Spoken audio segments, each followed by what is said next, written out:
Assalamualaikum warahmatullahi wabarakatuh. Perkenalkan, nama saya Farida Jara dari kelas 11 TKJ 1. Di sini saya akan menjelaskan materi tentang salah satu contoh database server, yaitu SQL Server.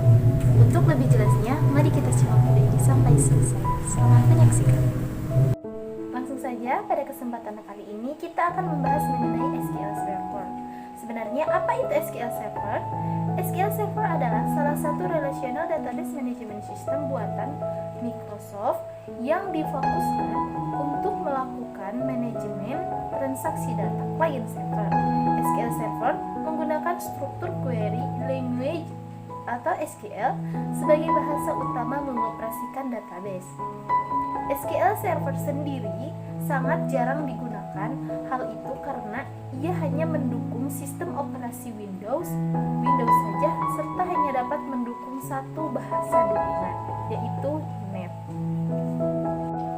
Nah, selain itu, SQL Server sendiri memiliki harga yang cukup mahal jika dibandingkan RDBMS lainnya, seperti MySQL ataupun SQLite. Apa itu RDBMS? RDBMS adalah salah satu jenis database management system yang memungkinkan kita mengidentifikasikan ataupun memanipulasi data berdasarkan hubungan relasi antar tabelnya. RDBMS adalah salah satu jenis DBMS yang paling populer. Pertama kali RDBMS ditemukan oleh Edgar F. Codd pada tahun 1969 dan berhasil menjadi salah satu DBMS yang paling efisien. Apa saja sih fitur SQL Server? Fitur SQL Server memiliki segudang fitur yang membuatnya lebih unggul dibanding para pesaingnya. Beberapa di antaranya, yang pertama, SQL Server mendukung Persistent Memory atau PMEM. Hal ini memungkinkan SQL Server untuk langsung mengakses sumber data dengan cara melewati data yang tidak diperlukan. Selanjutnya, SQL Server menyediakan fitur indexing dan column store yang lebih baik sehingga dapat meringankan beban memori pada saat terjadi pemuatan data secara besar-besaran. Selanjutnya, SQL Server dapat menjalankan hingga 5 synchronous refresh dan kelimanya dapat secara otomatis menangani failover. Selanjutnya, SQL Server dapat mengatur koneksi internet client server dengan baik dan mengarahkan user secara otomatis ke refresh sekunder. SQL Server menggunakan Secure Enclave teknologi sehingga keamanan data server dapat terjaga dengan baik. Selanjutnya, SQL Server dapat diintegrasikan dengan Microsoft Azure dan secara otomatis akan memberikan keamanan lebih dari serangan hacker. Selanjutnya, kelebihan SQL Server. SQL Server memiliki keamanan yang bisa dibilang lebih baik jika dibandingkan dengan RDBMS lainnya. Kamu dapat menginstal dan mengkonfigurasi SQL Server dengan sangat mudah dan tidak perlu memakan waktu banyak.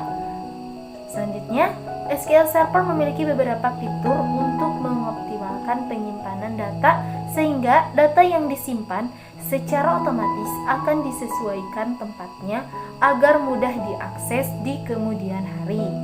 Yang ketiga, SQL Server memiliki fitur auto backup. Jadi jika sewaktu-waktu terjadi kerusakan pada sistem memori, kamu dapat langsung merestore data tersebut.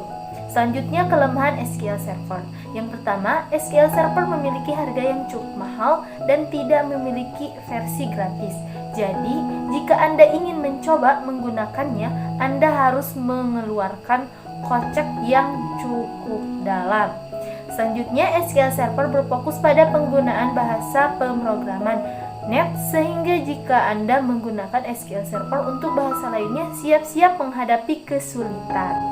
Selanjutnya, SQL Server memerlukan perangkat keras dengan spesifikasi tinggi untuk menjalankannya sehingga hampir mustahil jika Anda menjalankannya di laptop. Selanjutnya, SQL Server memiliki komunitas dan forum tanya jawab yang sedikit sehingga bisa dikatakan tidak cocok untuk orang pemula yang baru pertama kali belajar database. Jadi kesimpulannya, SQL Server adalah salah satu RDBMS yang memiliki sistem keamanan serta manajemen memori yang sangat baik. Namun, hal tersebut harus dibayar dengan harga jual yang tinggi serta sistem spesifikasi yang mumpuni menjalankannya. Selain itu, RDBMS ini juga hanya mensupport satu bahasa pemrograman, yaitu .NET.